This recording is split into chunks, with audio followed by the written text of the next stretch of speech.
Bismillah, salam alaikum wa rahmatullahi ta'ala wa barakatuh. J'ai choisi ce cours Microsoft Office 365 pour les débutants sur Excel 365. Ça ne veut pas dire qu'on va voir que des choses très banales.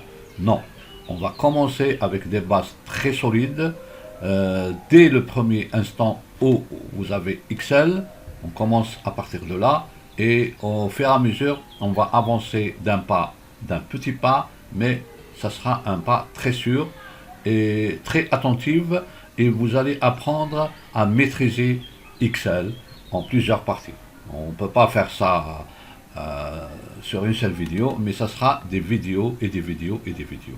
Et comme ça, vous aurez une idée, une très bonne idée, vous pouvez travailler très bien avec Excel après ces cours-là. Donc, vocabulaire de Excel 365, classeur feuille. Donc voici la feuille de Excel, c'est une image ça, sur le PowerPoint, on va voir ça en réel.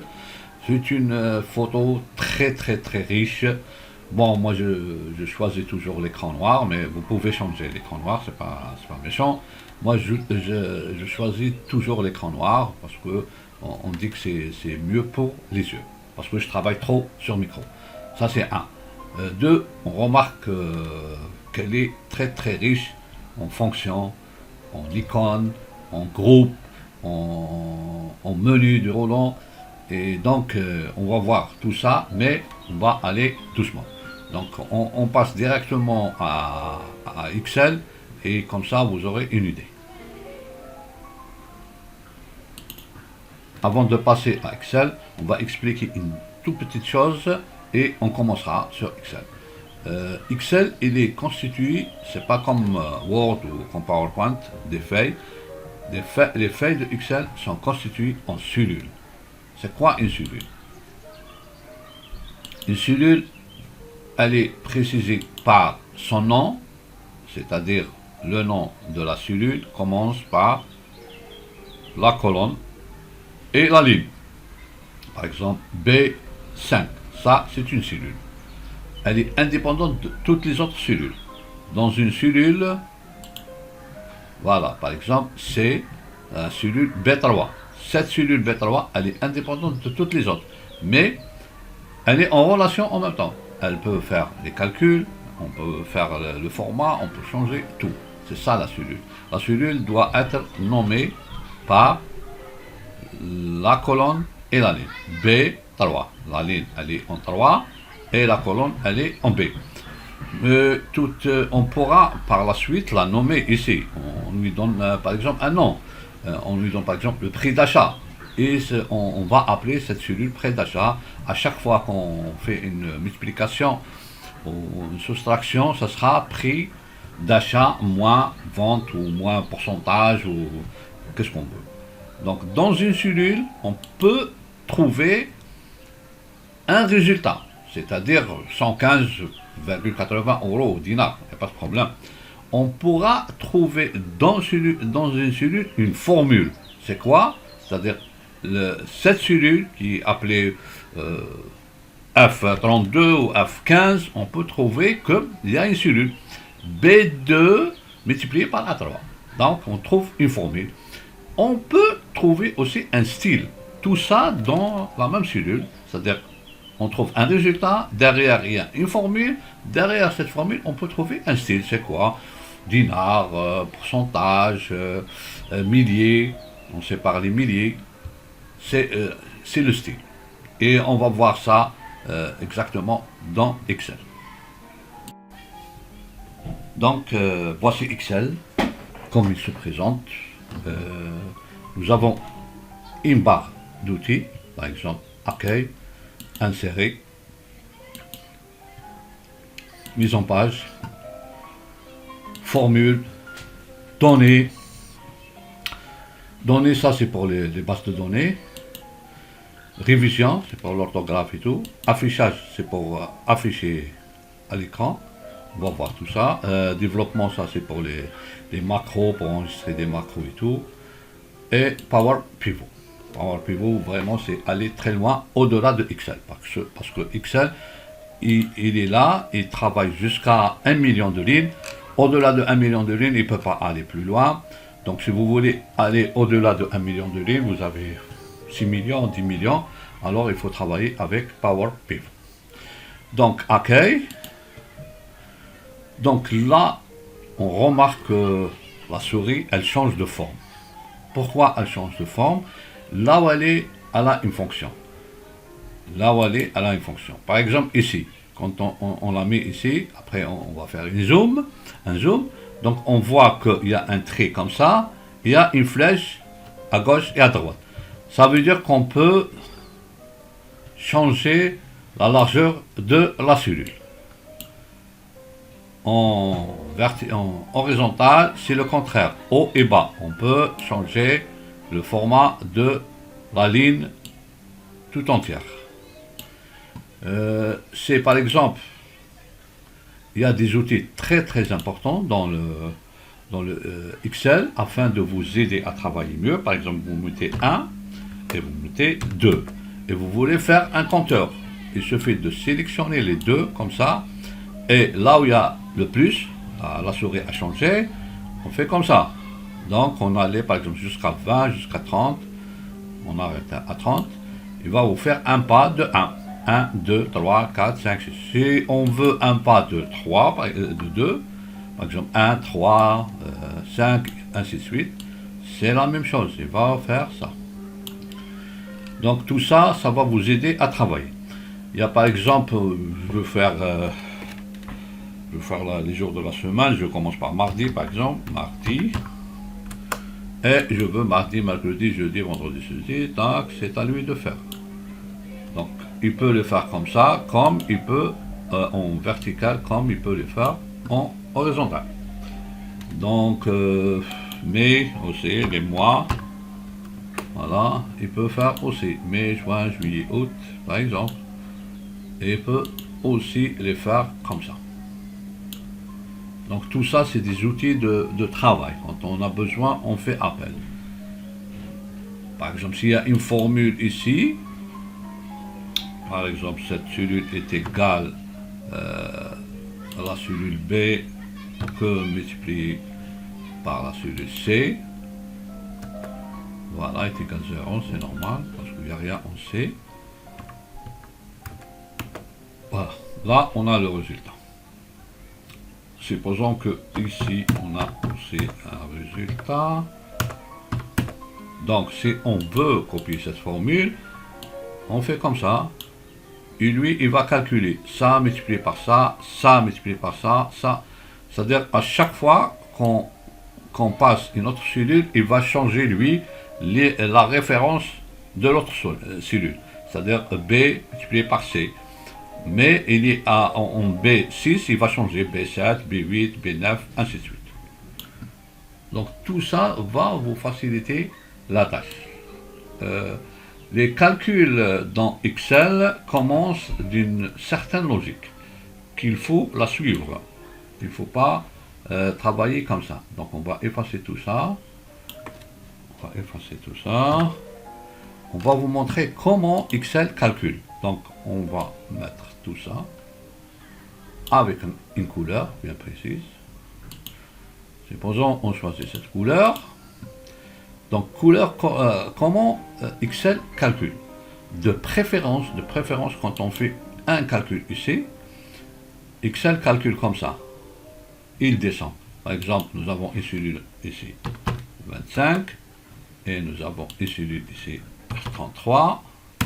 Donc, si on veut avoir un résultat, il vaut mieux le mettre ici. Est égal cette cellule plus cette cellule. Et là, Excel, quand il est ici, il connaît déjà les autres cellules. Il connaît la valeur des autres cellules. Et ça sera très très facile de faire le calcul. Même s'il y a un très très grand tableau, il va avoir le résultat. Mais si vous lui dites que plus cette cellule, alors quand il est là, il ne sait pas ce qu'il y a dans cette cellule. Donc qu'est-ce qu'il va faire? Il va faire le calcul, il n'y a pas de problème. Mais à chaque fois, il va partir jusqu'ici, il revient. Il va partir, il revient. C'est pour ça que vous avez un très grand tableau et ça va alloter le PC. Donc, de préférence, on fait le calcul ici. Après que Excel, il a lu tout, il sait qu'est-ce qu'il y a ici dans ces cellules, on va faire la formule ici, pas ici. Pas, on ne fait pas la formule ici, et on peut faire ici la formule, il va calculer tout ça, mais on ne va pas lui dire de rajouter, il va le faire, hein, on va faire rajouter plus cette cellule. Pas de problème. Il fait l'opération. Mais si vous avez beaucoup d'opérations, ça va alourdir le programme. Donc, on essaie toujours de faire les calculs ici. Et ça, c'est la bonne méthode et la bonne méthodologie de travailler avec Excel. Le concept de calcul. Donc, Excel auparavant, c'était dans les versions 2010, 2017, il y a toujours trois feuilles. Il est constitué de classeurs. Chaque classeur possède des feuilles. Voilà. Là, c'est des feuilles. C'est des feuilles. OK? On a par exemple ici 3 feuilles. Ça, on a fait les calculs. C'est des feuilles on peut faire les relations, on peut faire les calculs entre cette feuille et toutes les autres feuilles d'ailleurs. Chaque feuille a là de 1 à 1 million d'enregistrements. On peut nommer ces feuilles-là, renommer, par exemple, mais on peut donner une couleur à ces feuilles, changer de couleur pour avoir une idée. On peut changer la couleur toujours. Et comme ça, vous allez travailler avec les couleurs, des feuilles et des couleurs. Qu'est-ce qu'on va avoir aussi? Le premier avantage qu'on a dans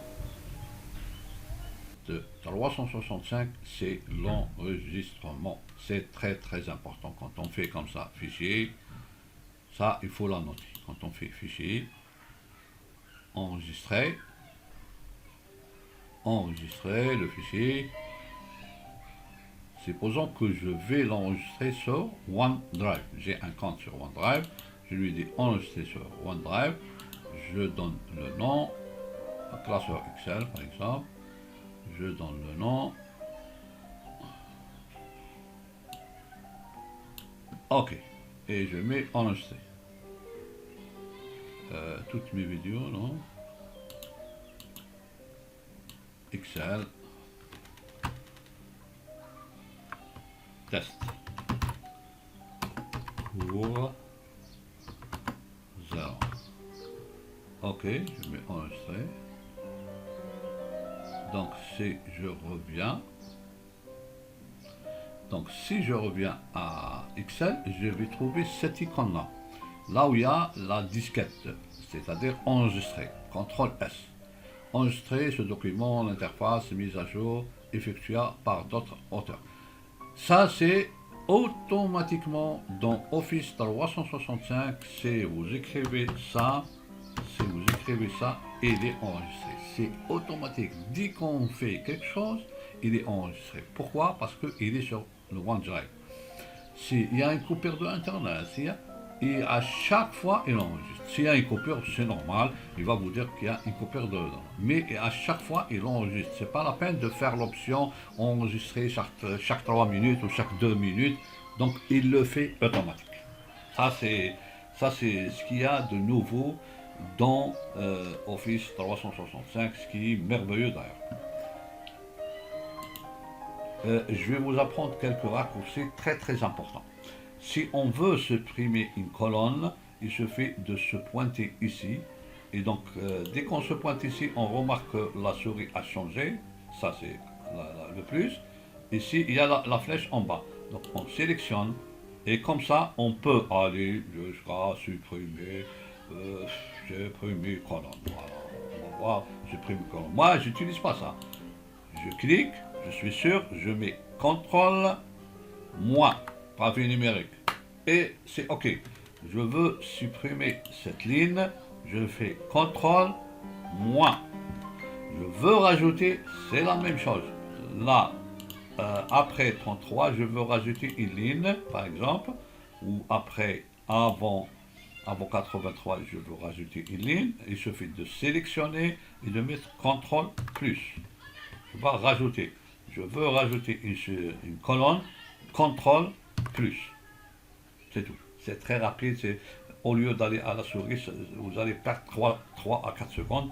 Vous êtes sur le clavier, vos mains sont sur le clavier.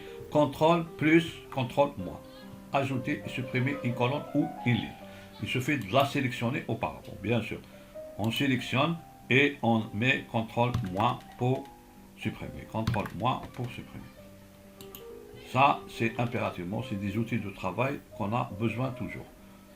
Copier, c'est toujours CTRL C, donc ça tourne, ça veut dire qu'il a copié cette cellule, il va la recopier, CTRL V, CTRL V, CTRL C. Il y a aussi la copie sélective, par exemple.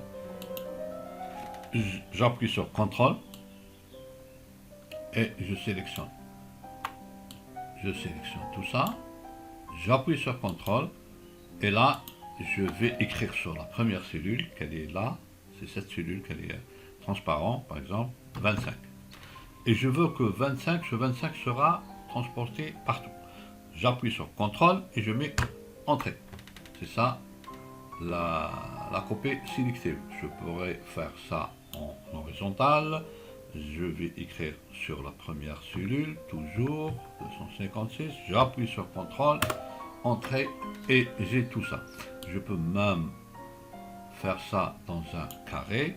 Par exemple, je veux copier tout ça. Par exemple, je voudrais donner 365 jours pour toutes ces cellules. Alors, je vais écrire 365 jours sur la première cellule. J'appuie sur CTRL et je mets Entrée. Si je veux sélectionner plusieurs cellules, par exemple, ces cellules, ces cellules, ces cellules, ces cellules, et la dernière cellule, c'est là que je vais écrire ce que je veux. Voilà, computer DZ. Alors, moi, jusqu'ici, s'il vous plaît. Voilà, computer DZ. Voilà, computer DZ.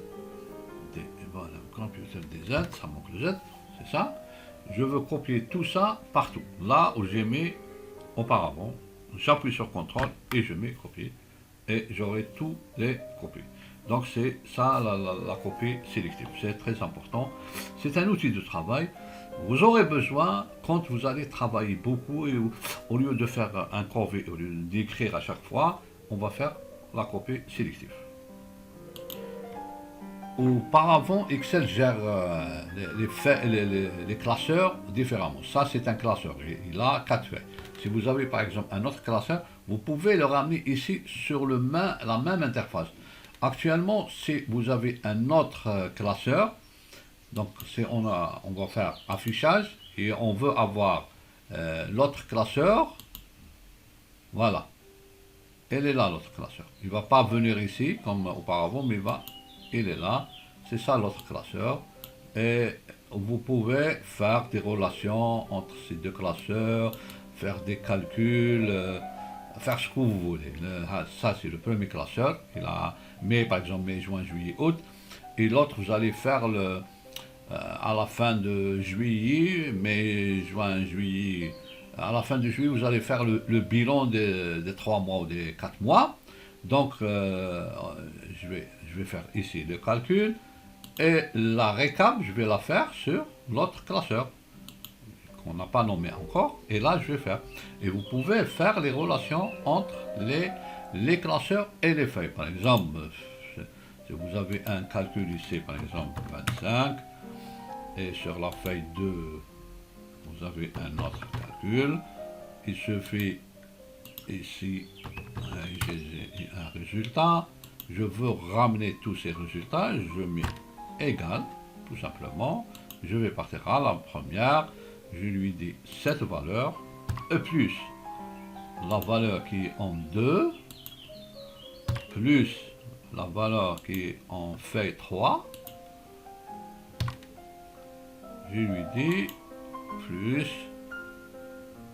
Ok. Là, j'ai mis trop de plus. Voilà. Feuille 1, feuille 2, feuille 3. Non, j'ai 3. Donc, il va marquer feuille point d'exclamation, feuille 1, ça c'est le nom. S'il y avait par exemple mois de mai, ça sera mai, point d'exclamation. Le calcul se trouve au GD7, ok, GD7, mai 78. Le calcul pour la deuxième feuille se trouve à A1. Le calcul pour la feuille 3 se trouve à B4. Et là, j'ai le résultat. Si je change, par exemple mai, le mois de mai qu'on est, le mois de mai, donc il va changer la formule. Ça sera mai G17. Par exemple, vous avez un calcul, un très grand calcul de mois de mai. Bon, le calcul il est là, il va mettre mai, juin, juillet, août, septembre, et ainsi de suite. Ça sera significatif si on met ça. C'est toujours bien de faire ça. C'est-à-dire les calculs entre les feuilles. Après, on peut même faire les calculs entre les classeurs. C'est par exemple, on revient à notre premier classeur, là où on a expliqué comment il calcule. C'est par exemple ici, je voudrais avoir le calcul de trimestre qui est calculé sur l'autre classeur. Donc il suffit de mettre égal. Donc mois, fenêtre, change de fenêtre. Je vais voir. Donc je suis là, test cours 1, je vais ramener le résultat qui se trouve dans notre classeur, par exemple ce résultat. Voilà. Il suffit de mettre, donc le syntaxe, il va faire égal, entre crochet classeur 2, le nom du classeur bien sûr, feuille, la feuille 4, il va ramener le résultat de la feuille 4, qui se trouve à A1. Il a mis des dollars pour que la valeur ne change pas. Je mets OK. Donc il a calculé, il est parti là-bas. Bon, là il vous dit qu'il faut enregistrer. On doit impérativement laisser les deux fichiers dans le même répertoire. On ne doit pas le changer à chaque fois. Si on change, il ne va pas trouver. Il va chercher, il ne va pas trouver. Parce que il a, derrière tout ça, il a un lien de fichiers. C'est-à-dire qu'il va chercher le classeur qui se trouve dans le répertoire X ou Y et il va ramener le résultat. Si vous changez le fichier, il ne va pas trouver le fichier et donc c'est la même chose, il ne va pas trouver le résultat, il va faire une erreur. Donc on peut changer les informations entre les feuilles, on peut changer les informations entre les classeurs. Chaque classeur il est indépendant de l'autre et chaque feuille elle est indépendante de l'autre mais elle est en relation. Si vous voulez faire des relations entre les feuilles, c'est ça. Je pense aujourd'hui c'est bien pour aujourd'hui et on va rajouter dans le prochain cours comment préparer une feuille de calcul. C'est quoi une feuille de calcul? Comment on la prépare? On doit connaître comment on calcule ça sur papier. Si vous ne savez pas comment faire le calcul sur papier, vous ne pourrez jamais dire à Excel de faire ce calcul.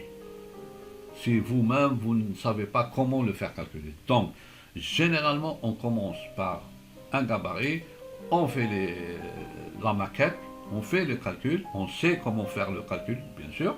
Après, quand on sait comment faire le calcul, il suffit de le dire à Excel. Excel, il a des fonctions, il a des formules, il va vous aider plus encore. Et il va faire le travail du corvée. Un calculatrice, quand vous mettez 1 plus, multiplier, et ça part, tout ça, ça part. Après, vous mettez résultat, ça part. Bon, il y a des calculatrices qui gardent 2 lignes, 3 lignes, pas plus, 4, 10 lignes, pas plus. Mais sur Excel, vous mettez tant de lignes que vous voulez, vous mettez tant de formules que vous voulez, c'est toujours, ils sont là. Il suffit de changer les valeurs, par exemple, les valeurs de mois de juin. La formule c'est la même, les valeurs de mois de juin c'est la somme de cette ligne ou de cette colonne, vous aurez la colonne, ou multiplication, les formules ne changent pas. Généralement c'est les valeurs qui changent. Je peux copier mois de juin, c'est le même, mois de juillet, le repartir en mois de juillet, et mois de juillet il aura des données différentes, mais les formules resteront toujours les formules. Et c'est ça l'avantage d'avoir un tableur. Et d'ailleurs, l'informatique s'est développée grâce au tableur. Les premiers ordinateurs se sont développés grâce au premier tableur qu'ils ont en 1978. Ok. Donc, si les cours vous intéressent, vous n'avez qu'à vous abonner à ma chaîne, vous regardez les vidéos précédentes, vous regardez les vidéos suivantes, vous avez toute une liste à regarder et c'est à vous de voir. Je voudrais bien avoir des gens qui sont intéressés par mes vidéos et qui regardent ma vidéo jusqu'à la fin. D'ailleurs, je n'ai pas mis abonnez-vous au début, mais vers la fin. Si vous arrivez jusqu'à la fin, vous allez apprendre Excel, vraiment Excel, et ça veut dire que vous êtes intéressé par mon contenu. Au revoir et à la prochaine fois. Merci.